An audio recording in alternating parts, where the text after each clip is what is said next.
Thank you very much for coming and to my talk. As Lech mentioned, we will be doing some quite basics, looking at how you can write a simple application using functional programming in the year 2020.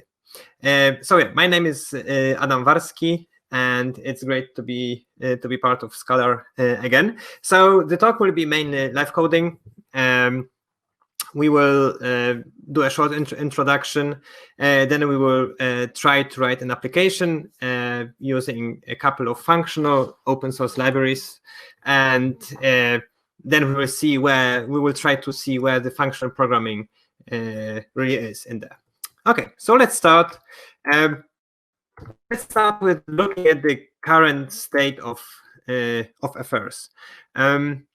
So if you want to write a backend application right now, you probably like the most popular solution, at least in the JVM space, would be to use Java and Spring and or JEE, for example, something like that. Maybe I should add here JEE, or even .NET. Like the experience would be quite similar, and you would probably be using annotations. So annotations have definitely transformed the way we write software in Java, and they have definitely improved the way we write software in Java comparing to the previous state, which was using a lot of XML, a lot of descriptors, and so on. So they have definitely been a good thing, and I have used a lot of annotation-based frameworks as well in my coding life. However, it doesn't mean that it's like the end of the road. It's quite probable that there's something better than annotations, and we will be looking for that thing. So before we start looking, we can try to define what we would like to improve and what we would like to keep from the features that the current state of affairs gives us, right? So what are some of the problems with annotations? So first of all, annotations are kind of an add-on language built on top of Java. So you have the proper Java language, and then you have the annotation language, which is like different and distinct from Java itself, right? So the syntax of annotations is much more constrained than what you can do in Java. You cannot, for example, do any conditionals, any loops, anything like that. Any control flow constructs are forbidden, right? The language is very static. It's also much less type safe than Java. Even Java isn't that type safe, but annotations are even less type safe. We often use string references when we define APIs or other metadata using annotations. And things can be quite fragile because they're only checked at runtime if like a particular combination of annotations can be used or not. Finally, they give us very limited possibilities when it comes to abstraction. So it's not that easy to define a common set of annotations. There are sometimes some options where you can define a stack of annotations and compress them into one annotation, but that's like framework specific and library specific. So these are the things that we could improve, right? The abstraction possibilities, the type safety we would like to improve, the flexibility of our solution, but there are also some things that we would like to keep. One such very important trait is being programmer friendly. So we would like our API and our approach to writing applications to be as friendly to programmers as possible. This means that the code should be explorable, for example. That's also often a problem using Java frameworks, that there's a lot of magic and you don't really know where all the things come from. Like it's hard to trace where the HTTP endpoints are exposed or where the database is initialized or why things happen in a particular way. It's all hidden somewhere in the framework, and you can't really get into the place where things actually happen. So we would like to have that, to keep and extend that explorability. We also would like our code to be understandable, right? If somebody comes and reads the code, we would like it to be fairly it should be fairly easy to understand what it means. Of course, there is some degree that you have to learn the new you have to learn a new language, and you have to learn a new approach, right? Before it becomes familiar. But that barrier should have like reasonable. That barrier should be reasonable. So these are our goals, and well, you will be able to judge for yourself if we are able to achieve those goals or not using the code I showed today. The application will be simple, but the concepts I think will be applicable to a wide range of applications. And before we dive into the code, let me also briefly introduce myself. Like, why would I be talking about application development and backend application development?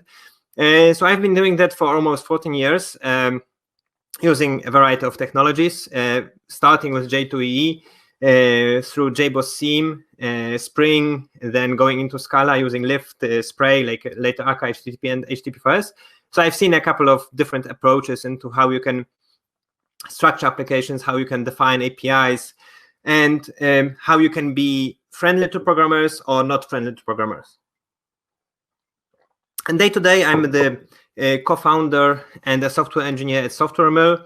We are a company which helps companies, other companies, other businesses scale their operations and move into the digital world. We most often work on backend software. So that's either big data, APIs, various distributed systems, blockchain, messaging, and so on. And we often use Kafka, Cassandra, and Scala while doing that, but not only. We use a wide range of technologies. And I'm also personally involved in a number of open source projects such as SCTP, Tapir, Elastic, and HumeAcquire, and so on. Okay, so let's go into the code.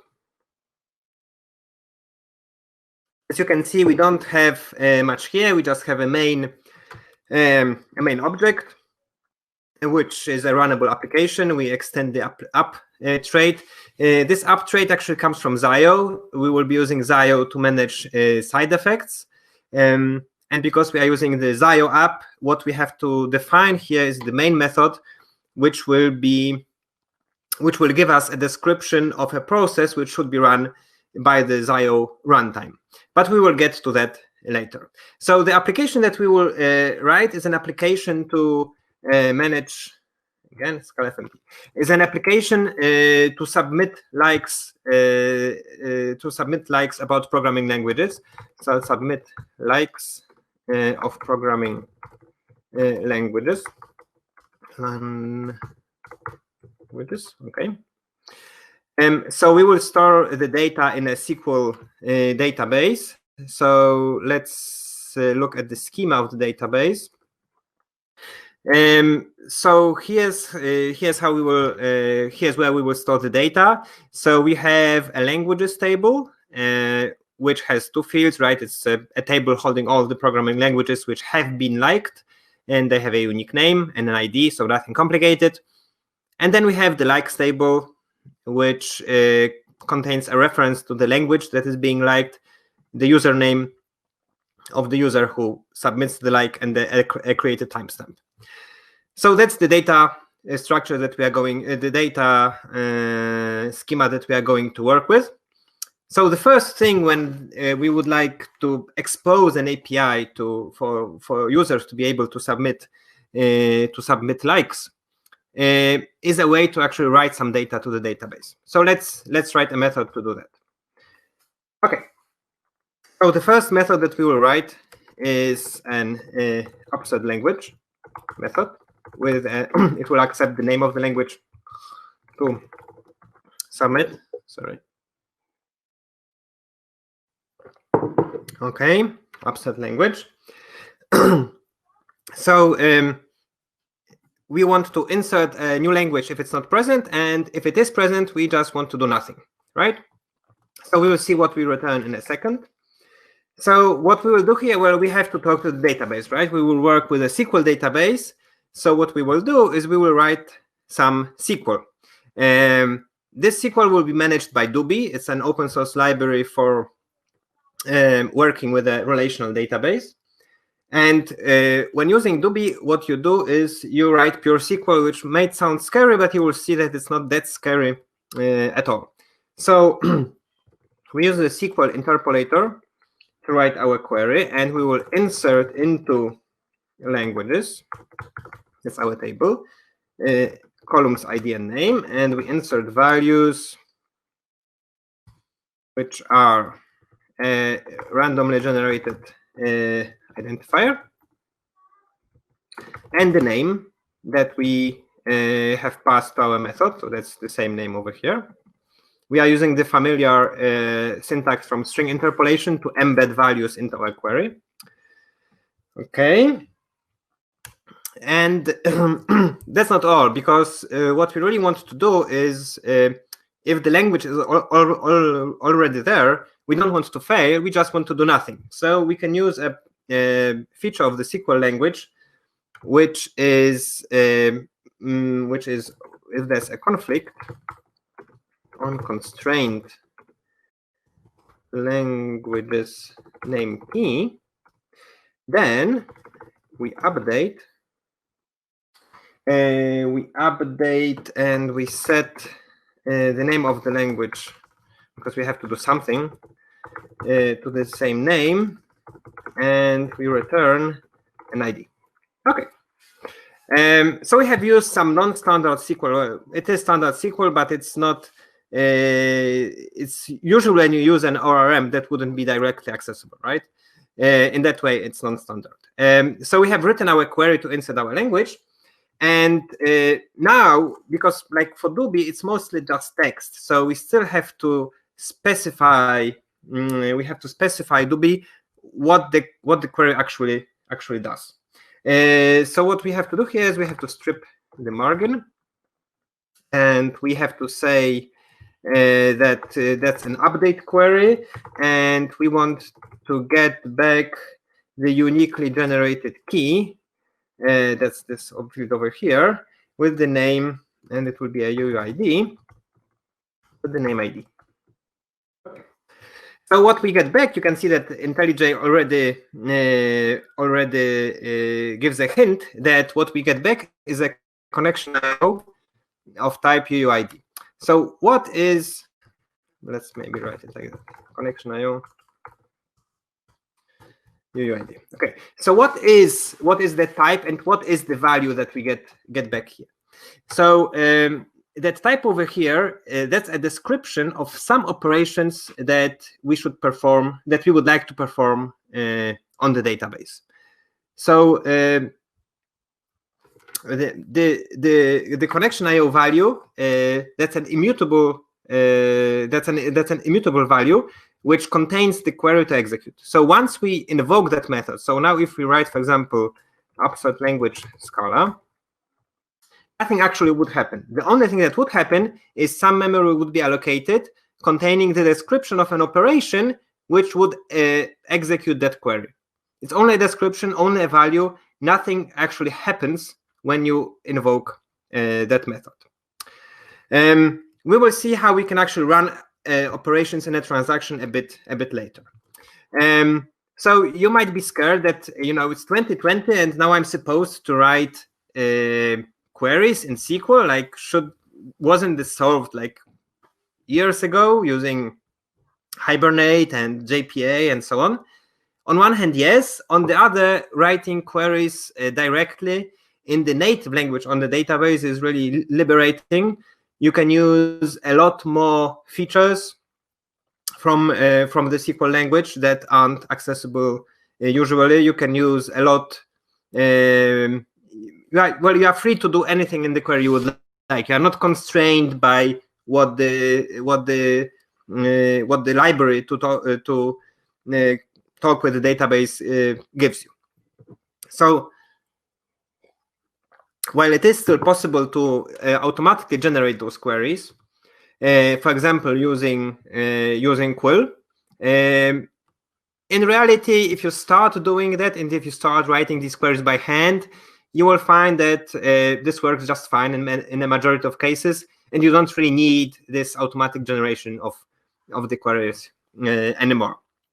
What is important also is that if you embed any values, like over here, like we have embedded the name, these are automatically escaped. So there's no danger of SQL injection or anything like that. Okay, so we have our value, which we have our description of an operation, which will actually insert a language into our database. So now let's write another operation, which will insert a like. Insert like. So here we will need to specify who inserts the like. and what we are liking. So what's the language? And this again will be a connection IO of unit. Right, the one more thing about the connection IO is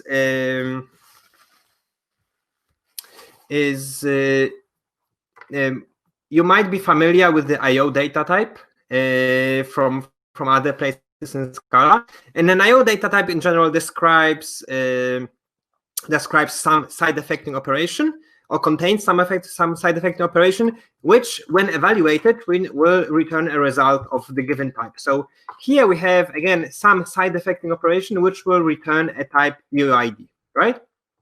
But the name hints that it's not any side effecting operation. In fact, it requires some extra things, and this extra thing that it requires is a connection, right? So to execute this side effecting operation, we will actually need a connection to a database, an open connection to a database, and an ongoing transaction to execute the query. So similarly here, right? When we insert a like, we return a side effecting operation. So what we need to do here is we need to sequence two operations. So the first thing that we need to do is we need to insert the language. So we need to be sure that the language is there. So we will upsert language what. So that's the first step. The second step would be actually inserting the like given the ID that's returned by that method, right? And we can sequence two operations on a database using the flatmap method. So the flatmap method takes two operations in sequence, takes two operations and returns a bigger description, which first runs the first operation and then runs the second operation in sequence. Okay, so here we will write again a SQL insert into likes ID, language ID, username created, and the values UID, random UID, and ID. That's the ID of the language that we have from the previous operation. Now the name of the user and the current timestamp. Okay. And we want to strip the margin again. So our query is nice. And again, that's an update. But this time we just say that we don't want, we don't care about the returned value, which would be the number of rows that have been modified. Okay, so we have a description of our operations on a database. Now the next step would be to describe the API through which people would be able to to invoke our business logic. So to do that, we will use another open source library, which is Tapir, which I'm working on. So using that library, it's a bit similar approach. So again, we will be creating immutable values, and those immutable values will describe this time. So before we were describing operations on a database, now we will be describing the shape of the endpoint that we want to expose. So to describe the shape of the endpoint, we will start with an empty endpoint, which has no requirements on the shape of the request and no requirements on the shape of the response. And that's the endpoint value.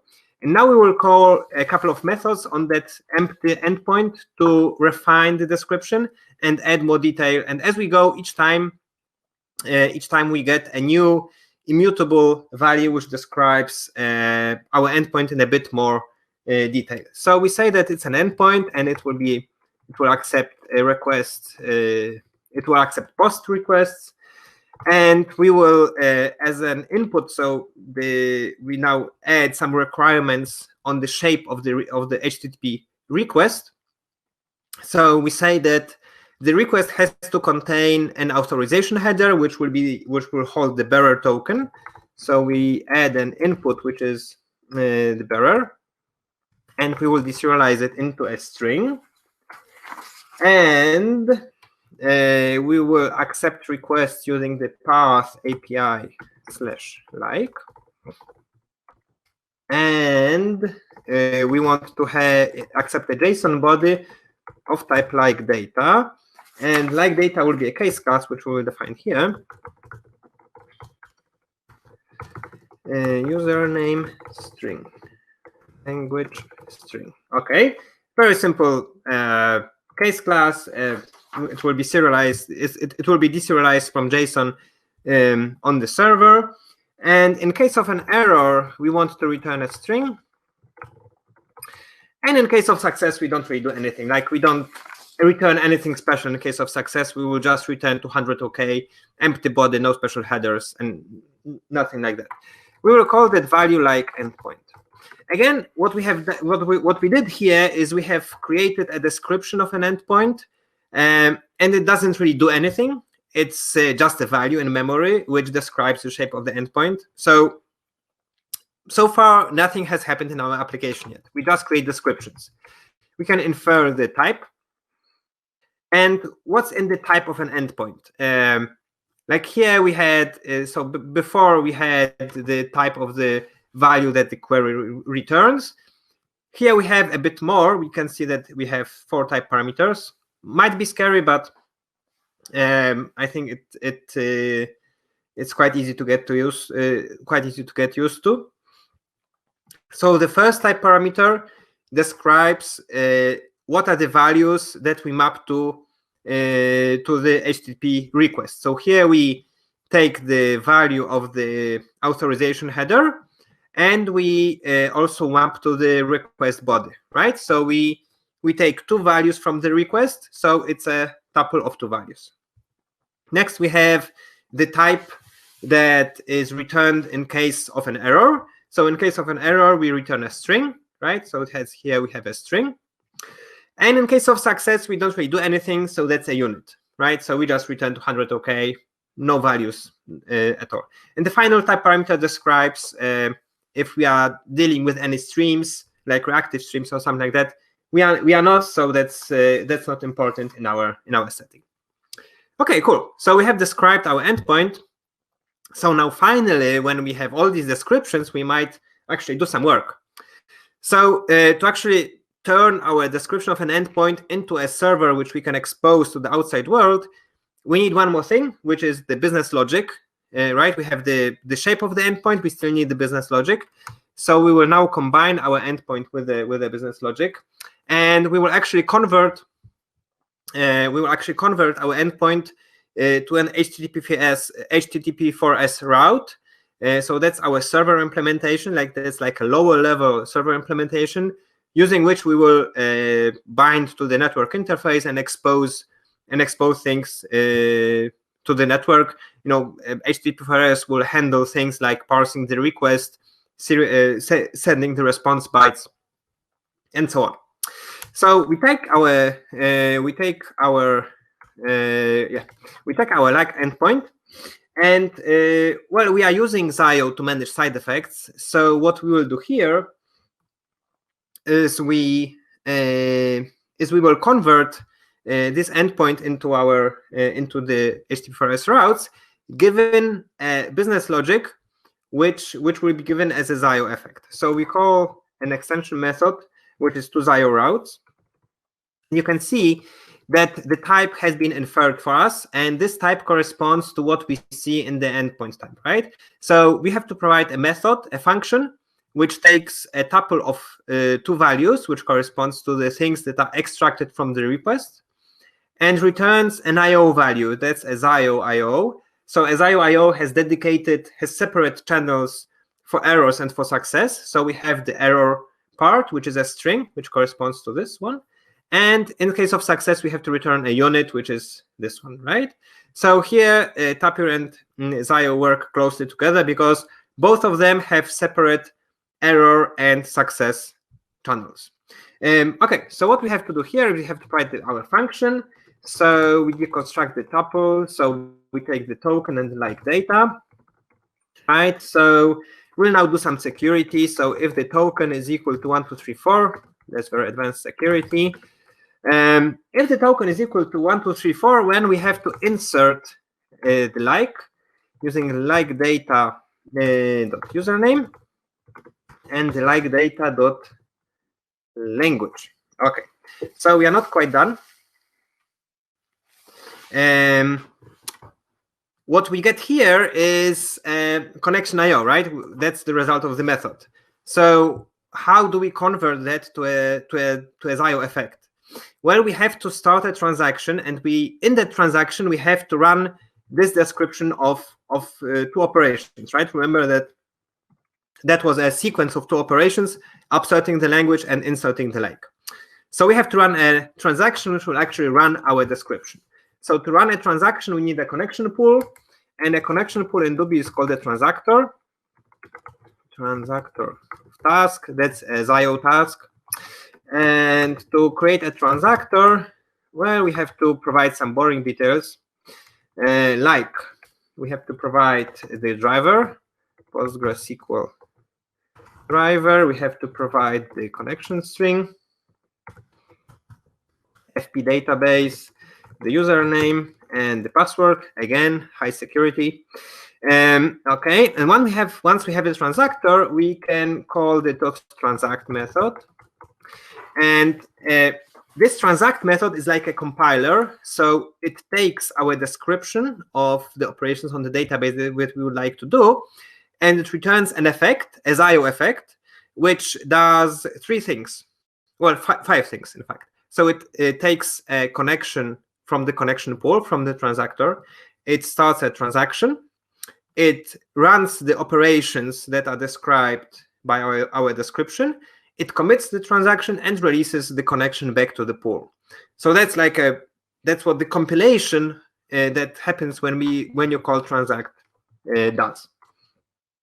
Okay, so now we have to somehow handle errors, right? So because we have compiled it using a transactor that gives us tasks, well, any arbitrary exceptions might happen, right? So if there's an error, what we will do is we will log it. Exception when talking to the database T. We log it, and somebody hopefully will fix it. And then we just return for the user internal server error, because we don't want to expose any details about what happens in our backend.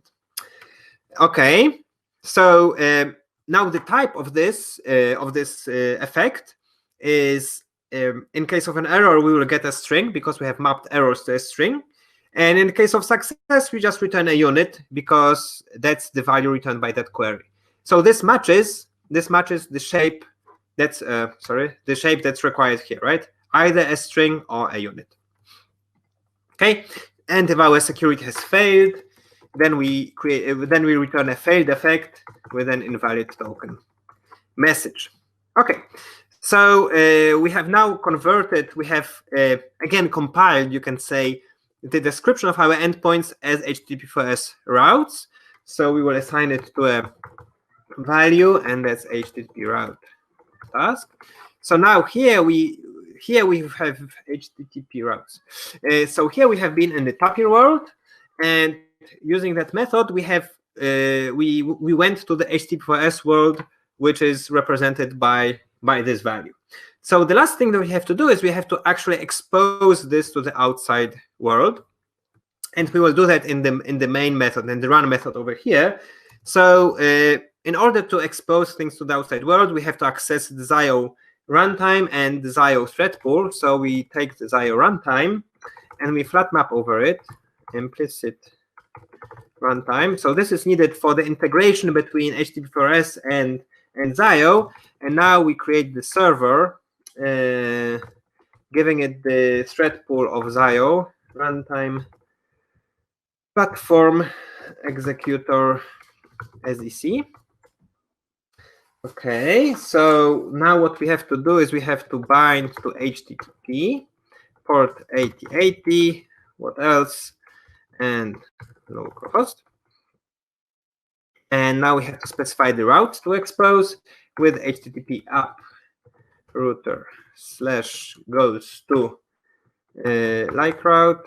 And now, so how HTTP4S works is, not found, sorry. So what we get from here is a stream of requests that we have to process somehow. So that's an FS2 stream. You don't have to worry about that a lot, really. But what we actually need to do is we have to run that stream. So we have to create an effect which consumes that stream indefinitely, right? We just want to take each request, run it through our routes, and just discard the results. Well, send back the result, but we don't want to do anything with it further. So what we need to do is we need to write .serve, which starts the server, like this stream, and now we compile the stream and drain it, not caring about the results. Okay, we are almost done. You can see that the types don't really line up here. So what we need to return here from that method is we need to return a ZIO effect, and here's the type of the errors that we need to return. It's nothing, so we are obliged by the type system to handle all errors, right? Well, we can still fake it and throw an exception somewhere, but as long as we are good programmers, we should actually handle all errors, and that's marked in the type signature. And in case of success, we need to provide an error code, right? So in case of success, we just map the values to a 0 error code. We will actually never get here because we will serve the request indefinitely. But in case the stream with the request ever ends, who knows, we will return a 0. But we also need to catch all errors, and handle all errors, right? So we say catch all. We get a throwable. And in case we get a throwable, we create an effect which logs the error. Again, what else can we do with it? Exception when starting the server, and it's a T, and we map it to a 1. So in case of an exception, we'll just exit with an exit code of 1.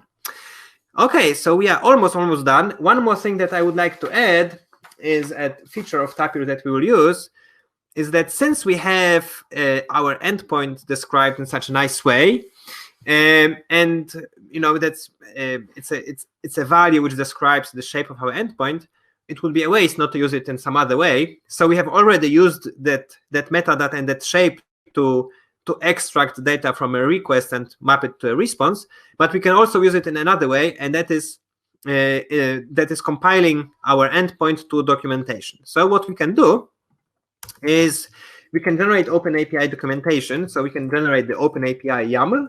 So that will be a string, right? So to do that, we need to get another interpreter. So here we have used one way of compiling, one way of interpreting the endpoint. So now we will use another one. So we have to import that. So we will import the Tapir docs OpenAPI.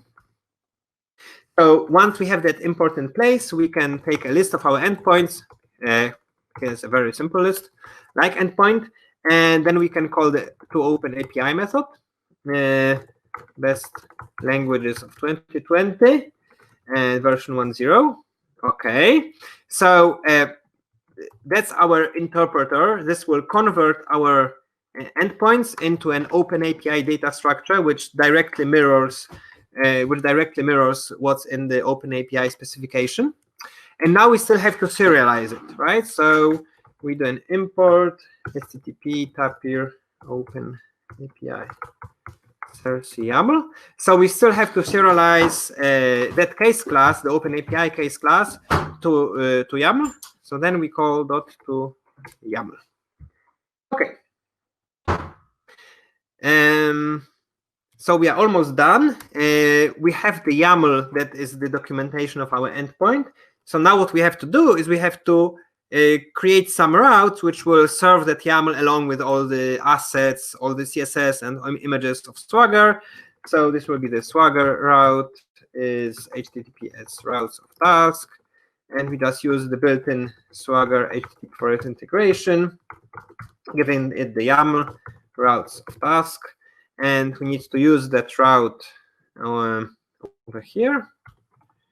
And that's done using that operator. This operator comes from cats. It's to combine two routes into one route. And we are done. So let's try to run that. And we'll see how many errors we get. Okay.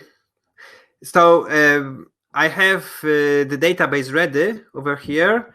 So you can see that we have the languages table, which is empty, and we have the likes table, which is empty as well.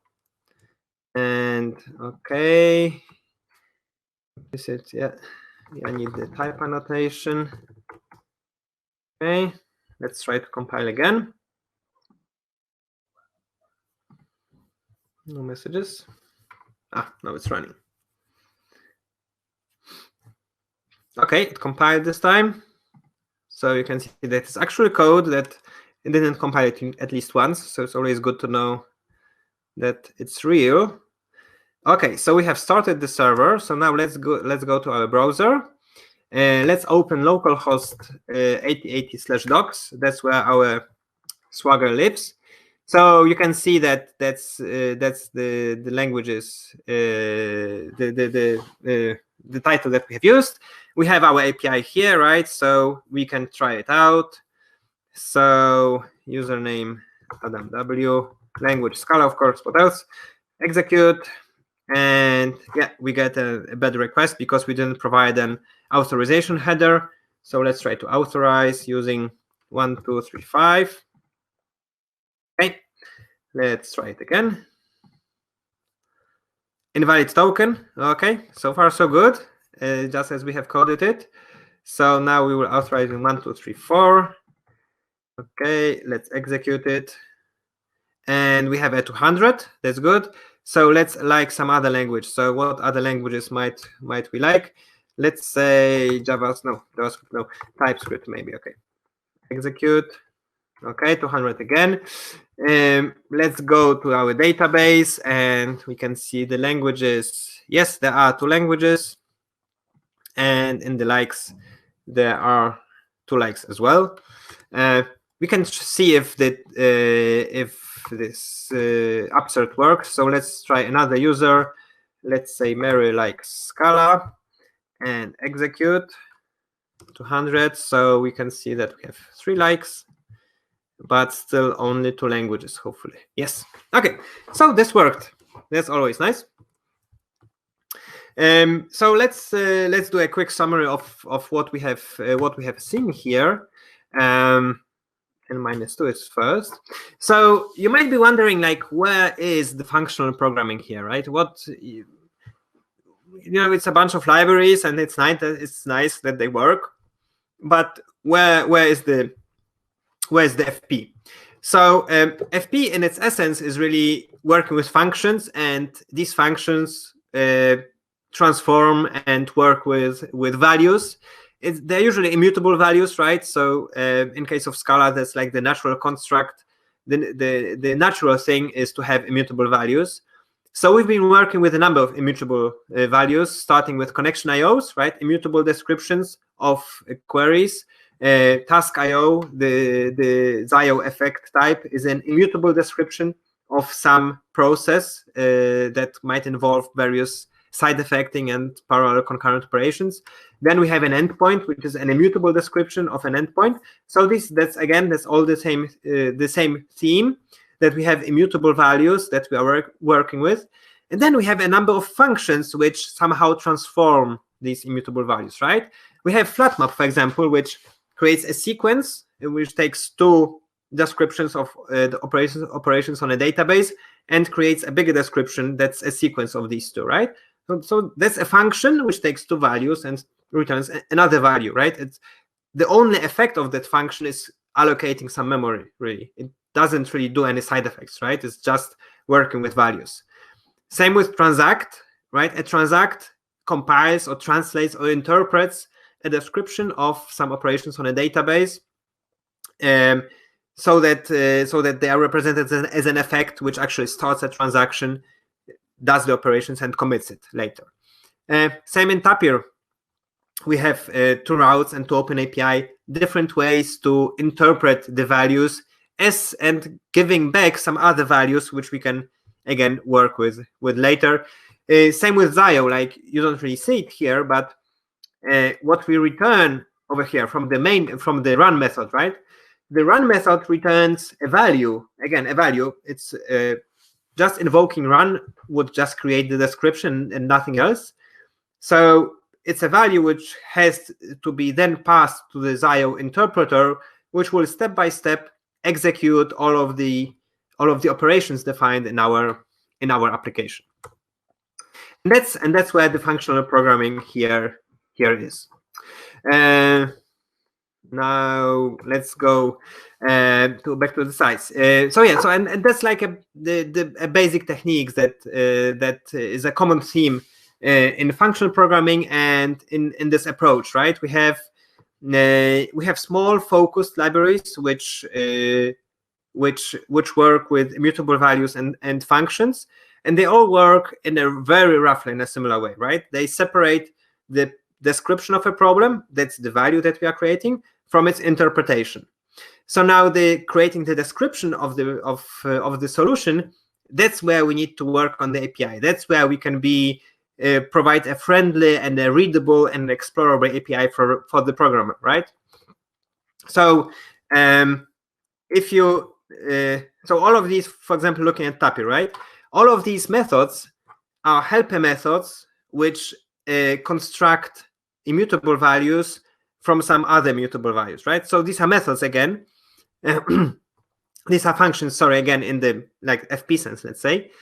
But the main goal is to provide a nice interface, a nice API for the programmer to actually create code that is easy to read and understand, right? So when somebody, even not knowing a lot of Scala or maybe not knowing tapir at all, comes and sees an endpoint description like this, well, they roughly probably will guess what's happening here, right?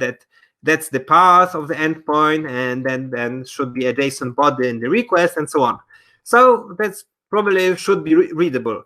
Similarly here, well, we see a SQL, right? Well, if we see a SQL, well, we probably know that we are working with a relational database. So these APIs, they gives us, so these ways to create these descriptions, that's where we create this nice programmer experience, and that's where we can really try to create libraries which will make it easier for people to express common problems. And because we separate the description of our problem from the interpretation of the problem, from the interpretation into like the side effects, that's where we get the additional degree of freedom, and that's why we can get more flexibility, more possibilities of abstraction, and also more type safety, as we have seen. Okay, so that's all I had. All of the code of this presentation is available online on GitHub. We also have a template project which contains a lot more features and also uses these libraries. It's like a basic web application with the login and profile management and so on. So if you would like to see a more advanced application, that's probably a good place. If you are starting with Scala, you can also, we have created a new page, which is scala.page. So that page contains a number of links, a number of materials that you might find useful if you try to learn Scala, if you try to learn functional programming. And finally, if you would like to be up to date with Scala, check out our Scala Times newsletter. And yeah, I'm right on time. So yeah, thank you very much, and I'll be happy to take any questions. Thank you, Adam, for your talk. Yes, we have two questions. The first one is, do you see a way to switch from using tuples when implementing endpoint logic to named arguments in the future? Tuples seem quite error-prone since they are just a succession of types. Yes, sure, you can do that. So what we can do over here, we can do, for example, we can create a data structure which describes the entire input of our endpoint. So we can create a case class like endpoint input, because I can't think of a better name, and it will be a token string like data. So that's a case class. So now we can we can take these two inputs and we can map them. So we can call the map in into, there's probably even a method for that. Map into, like that.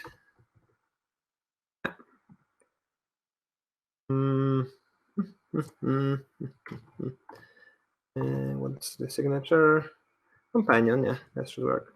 Well, okay, of course I did some probably simple mistake over here, but that's how it should work. What you would get here as a result is an endpoint where the input is described by this class over here. And of course, then over here, we would have to modify that, and that's the input, right? Input.token and input. So this almost compiles. Now, what's wrong with that? We can always use the hand method, so we can here map. Okay, mapping. Yeah, like that. Because we have to map these two endpoints, right? This input doesn't give you any values, so it's not really important. So we have to map this string and the like data inputs. Again, doesn't compile map into. Now it compiled. Cool. So that's how you can, escape from tuples and create mappings which are represented as case classes. And by the way, all of these values over here, these are values which you can extract and you can use them multiple times. So you can create quite easily abstractions. So for example, we can create an abstract, like a reusable input, like endpoint input, which will be reusable. So we can say that we take the bearer token, and then we combine it with the JSON body, and then we map it to IntelliJ map to, like endpoint input. Okay. Now let's try to infer the type. Almost IntelliJ, almost. So you can see that IntelliJ doesn't always infer the types that we'd like to, but that's how we can create an input that is reusable, that you can use in multiple endpoints, and that already hides the details that there's like a header and a JSON body, and hides the details of any tuples behind that value, and we can just use it over here instead of the inputs that we have before. Yeah. Okay, there is already. Thank you for this answer. And there's a next question. Where does the endpoint val come from again? Oh, okay. The endpoint val, that's like defined in the library. So if we go to the definition, you can see that the endpoint is an empty endpoint. So it doesn't map any values from the request. It doesn't produce any errors, any values on errors, and doesn't produce any values on success. And that's in the tapir library where you can see the package. Well, anyway, it comes from that package, http tapir endpoint. That's just a constant value that's defined in the library, and that's the starting endpoint. Yeah. There's another one which is infallible endpoint, and that describes an endpoint which can never fail. So that's like we had the Zio effect that required us to return an effect which would never fail. So here we also have an endpoint which could never fail.